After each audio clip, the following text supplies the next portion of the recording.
इस साल होने वाले लोकसभा चुनाव को लेकर राजनीतिक सरगर्मियां अपने चरम पर पहुंच चुकी हैं। सत्ता पर काबिज होने के लिए हर राजनीतिक पार्टी अपने आप को दूसरी पार्टी से बेहतर बनाने में पीछे नहीं हट रही। हालांकि अभी तक इलेक्शन कमीशन ने लोकसभा चुनाव की तारीखों का ऐलान नहीं किया है, लेकिन कोई भी पार्टी अपनी तरफ से किसी तरह की कोर कसर नहीं छोड़ रही।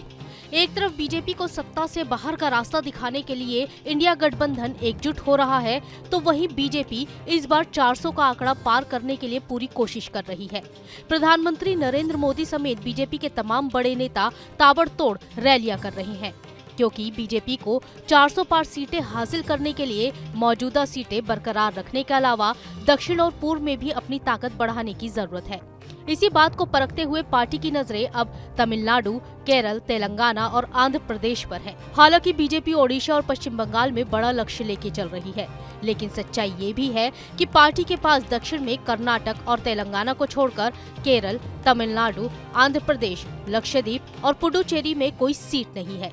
यही वजह है कि चुनाव से पहले प्रधानमंत्री नरेंद्र मोदी से लेकर बीजेपी के राष्ट्रीय अध्यक्ष जेपी नड्डा तक दक्षिण राज्यों में बड़ी सभाओं को कर रहे हैं।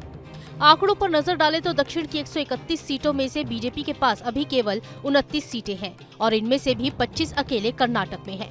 बीजेपी कर्नाटक में विपक्ष में होने के बावजूद अपनी सीटों को बचाना चाहती है और इसलिए पार्टी ने जेडीएस के साथ तालमेल किया है।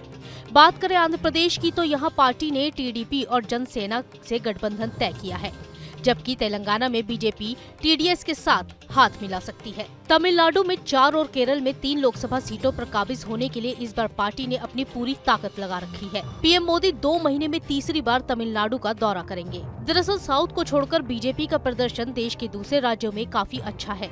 केंद्र में एनडीए और ज्यादातर राज्यों में बीजेपी की सरकार है। इसी बात को कायम रखने के लिए आंध्र प्रदेश में बीजेपी टीडीएस के साथ दोबारा आ सकती है। मीडिया रिपोर्ट के मुताबिक बीजेपी अपनी सहयोगी पार्टी जनसेना को टीडीपी के साथ लाना चाहती है।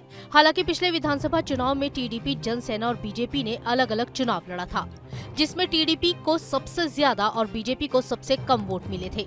लोकसभा चुनाव में भी टीडीपी ने 25 में से 3 सीटें हासिल की थी, जबकि जनसेना और बीजेपी अपना खाता तक नहीं खोल पाई थी। आपको बता दें कि वाईएसआरसीपी पिछले 5 साल से कई महत्वपूर्ण बिलों पर केंद्र में एनडीए सरकार का समर्थन करती आ रही है। वहीं चंद्रबाबू नायडू भी इंडिया गठबंधन से दूर है। ऐसे में टीडीपी नेताओं का कहना है कि चाहे आंध्र में उन्हें बीजेपी से गठबंधन करके कोई चुनावी फायदा न हो, लेकिन इससे ये संदेश चला जाएगा कि वो केंद्र सरकार के साथ है। बात करें कर्नाटक की, तो कुछ महीने पहले चंद्रबाबू नायडू दिल्ली आकर गृह मंत्री अमित शाह से मिल चुके हैं।